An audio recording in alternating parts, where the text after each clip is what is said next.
জীবন বলছিল থেমে যাও, কিন্তু ইকন বলছিল না, আমাকে চলতে হবে। তাই তো বাবা মারা যাওয়ার মাত্র কয়েক ঘন্টা পরেই ইকন ছুটে আসে তার চেনা কর্মস্থল এটিএম বুথে।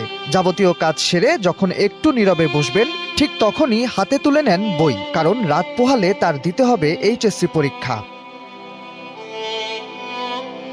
সম্প্রতি জীবনের এমন কঠিনতম বাস্তবতার মুখোমুখি হতে হয়েছে বাগেরহাটের খানজাহান আলী ডিগ্রি কলেজের এই শিক্ষার্থীকে। পরিবারের খরচ মেটাতে পড়াশোনার পাশাপাশি স্থানীয় একটি এটিএম বুথে প্রহরীর কাজ করতে হয়েছে তাকে।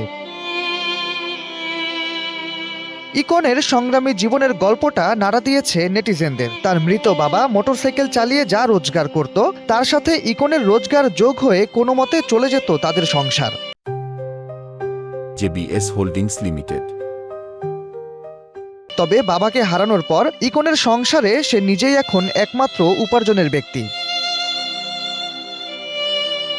বাবাকে হারিয়ে হিমশিম খাওয়া সেই ইকনের পাশে এবার দাঁড়িয়েছেন শিক্ষামন্ত্রী আ.ন.ম ডক্টর এহসানুল হক মিলন। বুধবার রাতে তার ব্যক্তিগত সহকারী ইকনকে ফোন করে জানিয়েছেন তার পড়াশোনার যাবতীয় খরচ বহন করা হবে।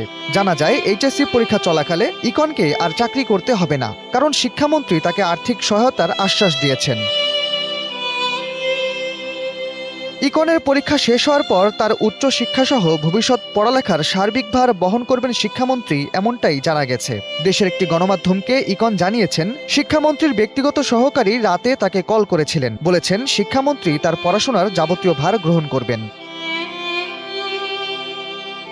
জানা যায় ইকনের বাবা মোটরসাইকেল চালিয়ে সংসারে অবদান রাখতেন। ইকনের ভাই বাবার সঙ্গেই কাজ করতেন। সড়ক দুর্ঘটনায় আহত হওয়ার পর তার ভাই মানসিক ভারসাম্যহীন হয়ে পড়েন। এমন পরিস্থিতিতে ইকনের চাকরিটাই ছিল পরিবারের একমাত্র ভরসা। শাহরিয়ার আহমেদ, এনপিবি।